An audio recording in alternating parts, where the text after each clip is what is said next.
Kelapangan waktu sehingga kita dapat berkumpul kembali bersama-sama di rumah Allah yang sama-sama kita cintai ini dalam rangka melaksanakan sholat isya berjamaah dan insyaallah sholat tarawih berjamaah. Kemudian setelah berakhir salam, semoga kita hadirkan dan kita bahasakan kita sembari mengucapkan Allahumma shalli ala sayyidina Muhammad wa ala sayyidina Muhammad. Semoga kiranya kita semua berhadir pada malam hari ini beserta keluarga-keluarga kita dalam masyarakat nanti mendapat syafaat dari baginda Rasulullah SAW. Amin amin ya rabbal alamin. Adapun pada malam hari ini yaitu bertepatan pada malam ke-7 daripada bulan suci Ramadan.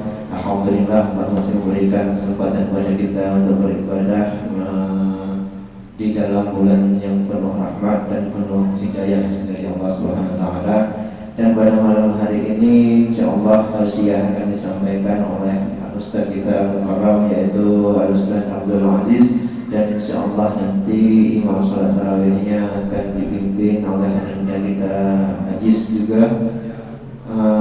Dan insyaallah nanti untuk bilannya akan kami bawakan sendiri. Kemudian sekali lagi kami menghimbau kepada Bapak sekalian dan ibunda kami sekalian, apabila yang sudah ingin membayarkan zakat, alhamdulillah panitia zakat daripada Mushola Al-Hikmah telah menerima zakat dan dilaksanakan mungkin setelah habis sholat tarawih sampai dengan selesai mungkin sekitar pukul jam 11 malam.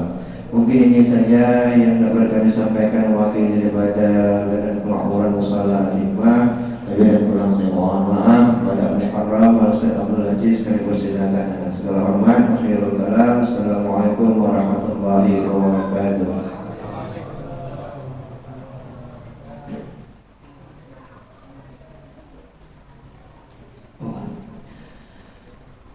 Bismillahirrahmanirrahim. Assalamualaikum warahmatullahi wabarakatuh.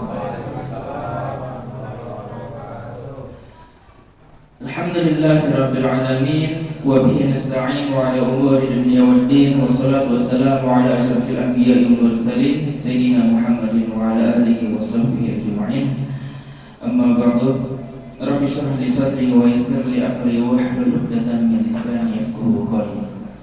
Nawaitu ta'ala wa ta'lim wa tadhakkur wa tadhkir wa naf'a wal iktifa wal ifada wal istifadah wal hatha ala tamassuki bi kitabillah wa sunnati rasulillah sallallahu alaihi wasallam wa da'i ilal huda wa dalan ala al-khair ibtigha wajhillah wa mardatihi wa qurbihi wa thawabihi subhanahu wa ta'ala. Alhamdulillah, Bapak-bapak, ibu-ibu yang sama-sama mengharapkan keridhaan Allah subhanahu wa ta'ala, masih lagi kita dalam limpahan nikmat daripada Allah subhanahu wa ta'ala. Segala sesuatu yang Allah subhanahu wa ta'ala berikan kepada kita sebetulnya itu adalah nikmat. Yang terkadang manusia itu sendirilah yang salah menafsirkannya. Dikasih hujan, terkadang manusia ini banyak mengeluh, kehujanan, baju basah, pakaian gak kering-kering dan lain sebagainya.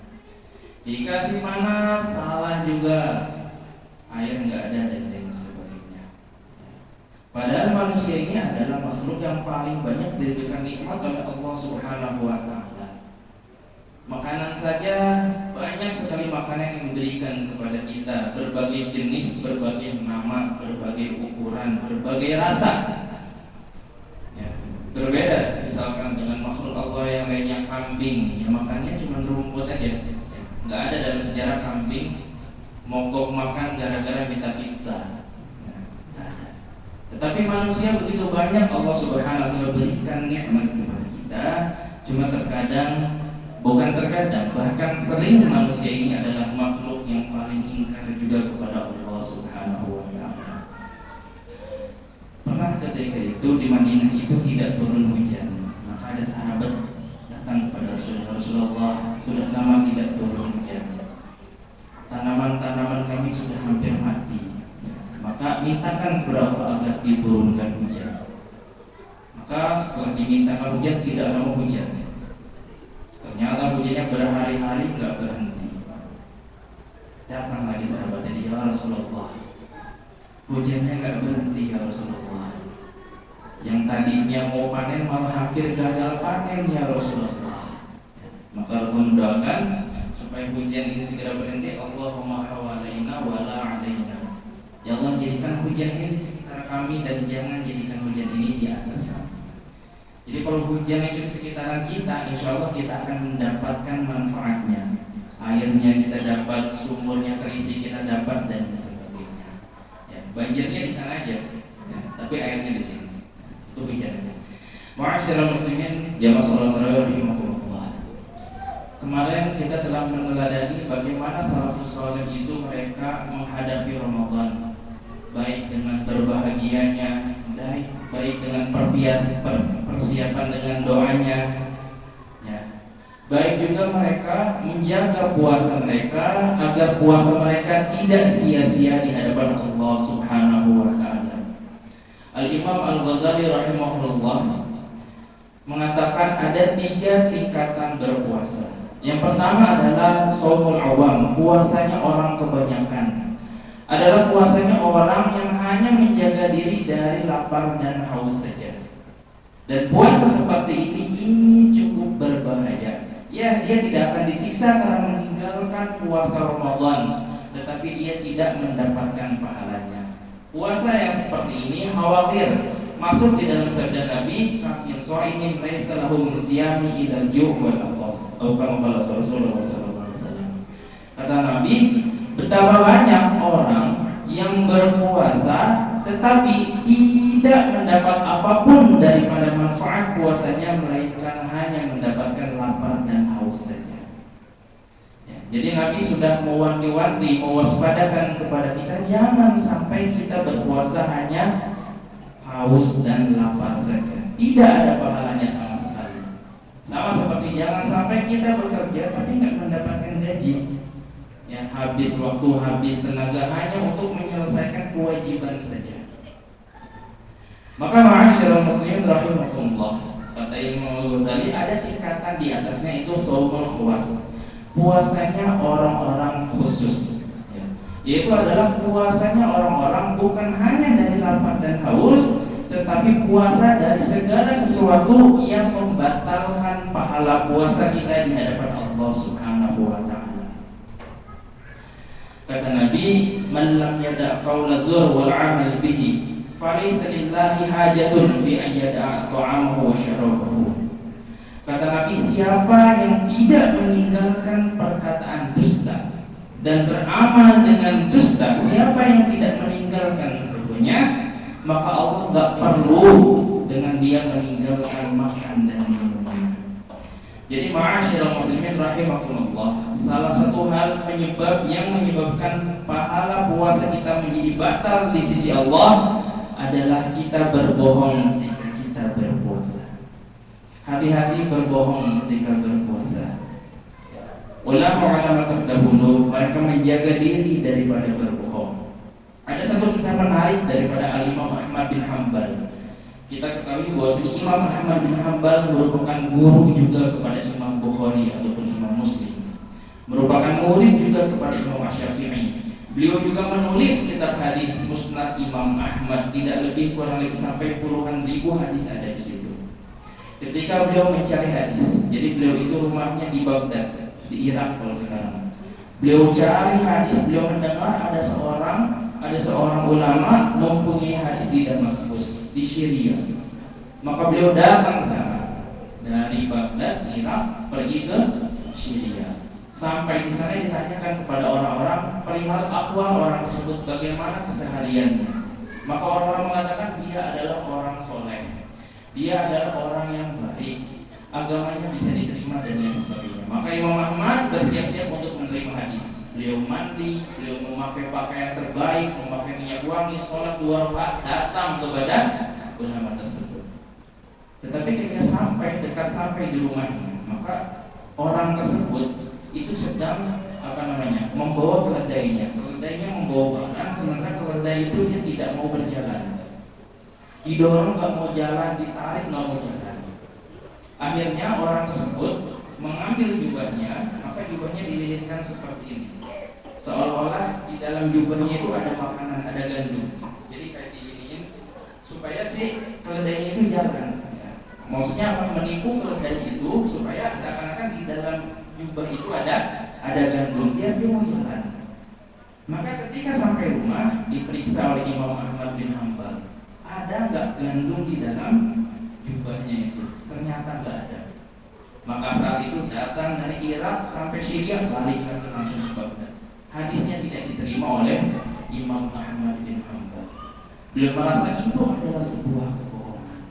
Maka ma'asyiral muslimin rahimakumullah, hati-hati kita dengan berbohong. Terkadang tanpa sadar, tanpa sengaja kita bisa saja berbohong.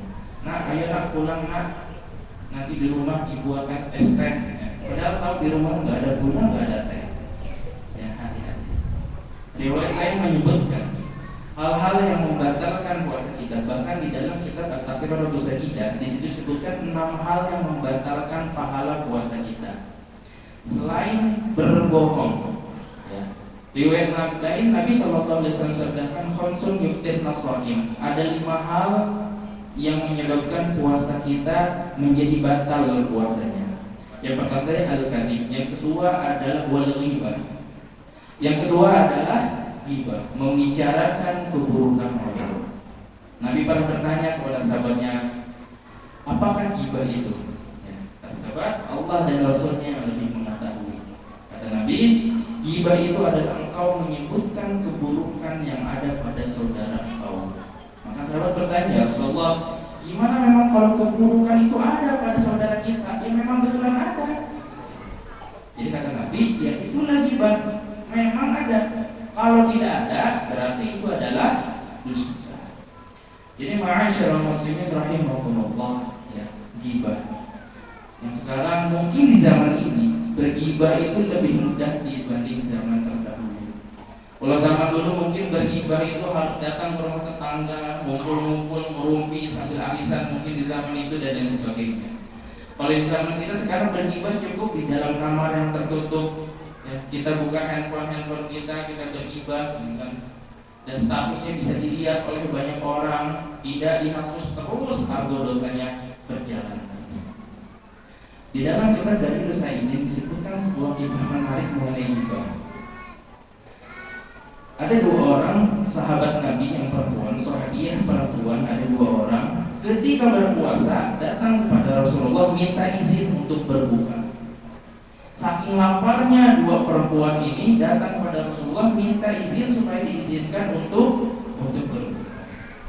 Maka apa yang dilakukan Rasulullah? Rasulullah masuk ke dalam, beliau mengambil wadah. Diberikanlah wadah kepada si perempuan tersebut, bukan diizinkan makan. Maka kata Rasulullah, muntahkan apa yang telah engkau makan. Ya, maka dipelajarilah. Yang terjadi adalah sahabiah tersebut mengeluarkan darah dan daging segar dari badannya. Maka digeser lagi kepada yang satu lagi, sama dimuntahkan juga darah dan daging segar. Ma'asyiral muslimin rahimakumullah. Ya, mungkin kisah ini adalah kekhususan untuk Rasulullah SAW. Allah Subhanahu wa taala berfirman, "Wala yaktab ba'dukum ba'dhan." Jangan kalian itu saling gibah satu sama lainnya. Aw yuhibbu ahadukum an ya'kula lahma akhihi maitan fakarihtum. Apakah kalian suka kalau kalian itu makan daging bangkai saudara kalian? Fakarihtum. Tentu kalian itu enggak akan suka. Maka ma'asyiral muslimin rahimakumullah, Allah Subhanahu wa taala perumpamakan orang yang bergibah sebagai orang yang memakan daging saudaranya. Kita tahu manusia memakan manusia merupakan perbuatan yang sangat keji. Bahkan lebih daripada itu, bukan hanya manusia makan manusia, tapi manusia makan bangkai manusia. Begitu hinanya ghibah di sisi Allah Subhanahu wa taala sampai Allah permisalkan yang berghibah itu seperti makan daging bangkai saudaranya. Riwayat lain menyebutkan ketika Rasulullah mempersaudarakan antara kaum Muhajirin dengan kaum Ansor, Sayyidina Salman dipersaudarakan atau Sayyidina Salman diminta untuk ikut dengan dua orang sahabat Ansor yang kaya. Maka saat itu apa yang terjadi? Ya, maka sahabat Ansor ini menggibahin Sayyidina Salman. Maka saat itu Rasulullah SAW bilang kepada keduanya, kalian berdua telah makan daging. Kata mereka, ya Rasul, saya belum makan sama sekali. Kami belum makan sama sekali. Lalu kamu telah makan dagingnya Salman. Maka ma'asyiral muslimin rahimakumullah, ya. Mungkin dalam hal ini hanya dua saja, berdusta dan berghibah. Dua hal ini mungkin terkadang tanpa sadar dan tanpa sengaja kita lakukan di dalam ritual ibadah puasa kita. Maka kita juga harus meminta kepada Allah Subhanahu wa taala agar bagaimana Allah terima daripada puasa kita, agar bagaimana Allah jauhkan kita daripada kedua hal tersebut. Yang walaupun ulama katakan ada beberapa pengecualian mengenai berghibah dan berdusta ini. Misalkan ada tiga hal kata Rasulullah SAW yang mana kita boleh berbohong. Yang pertama adalah di dalam peperangan. Dalam peperangan kita boleh berbohong. Al-harbu khud'ah kata Nabi. Perang itu adalah tipu daya kata Nabi. Kita dilarang oleh Nabi mengecat atau menyemir rambut kita dengan warna hitam, ya, yang sudah ada uban-uban. Kita tidak boleh menyemir rambut kita dengan warna hitam. Kenapa? Karena itu menipu orang. Seharusnya mungkin usianya seperti sudah 60, memang sudah 60, tapi karena dicat hitam seperti 40. Ya, itu dikategorikan sebagai sebuah kebohongan. Tetapi di dalam peperangan itu boleh untuk menakut-nakuti musuh. Ketika lihat dari jauh, Masya Allah banyak sekali. Padahal isinya kakek-kakek semua, udah tua semua, tapi rambutnya hitam semua. Yang kedua adalah boleh dalam artian untuk merekatkan hubungan suami istri. Ini boleh. Misalkan ibu atau istri masaknya keasinan, boleh nggak kita bilang, Dek, masakannya enak, padahal nggak enak sama sekali. Lebih enak nggak dimakan daripada dimakan. Tapi boleh nggak kita bilang, katakan, oh Masya Allah, inilah masakan terlezat di dunia. Nggak ada duanya masakan ini di dunia. Boleh? Boleh. Untuk merekatkan hubungan suami istri. Jadi ma'asyiral muslimin rahimakumullah, banyak hal lagi yang membatalkan pahala puasa kita. Lanjutannya adalah namimah, yaitu mengadu domba. Lanjutannya adalah memandang dengan syahwat. Ulama katakan memandang kepada sesuatu yang diharamkan itu membatalkan pahala puasa. Begitu juga dengan memandang kepada yang halal tetapi dengan syahwat. Kita dalam berpuasa kita harus menjaga syahwat kita walaupun kepada istri kita. Istri kita halal untuk kita lihat, tetapi ketika berpuasa usahakan bagaimana pandangan kita tidak mengandung syahwat.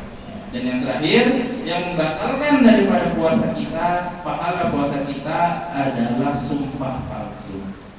Yang mana sumpah palsu ini adalah termasuk daripada dosa besar.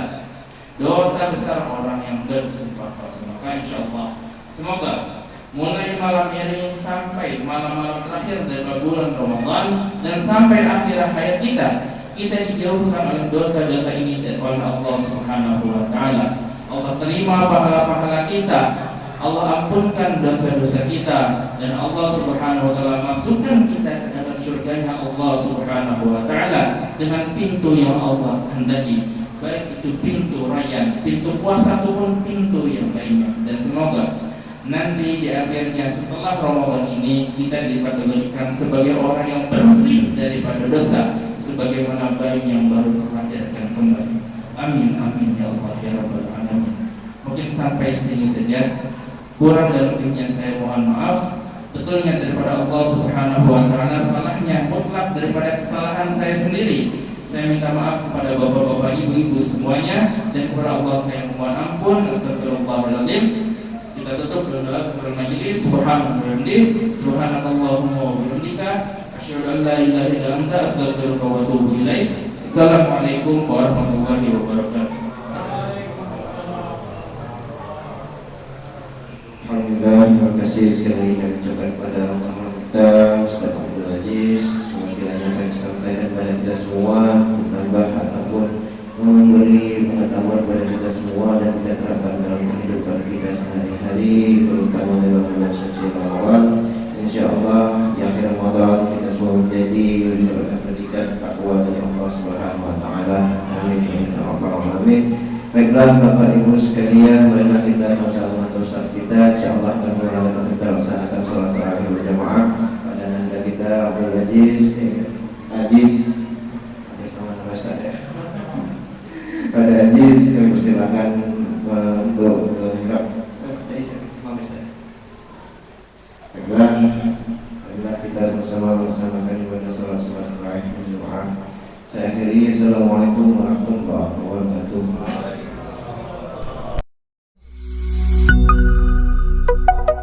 B News TV.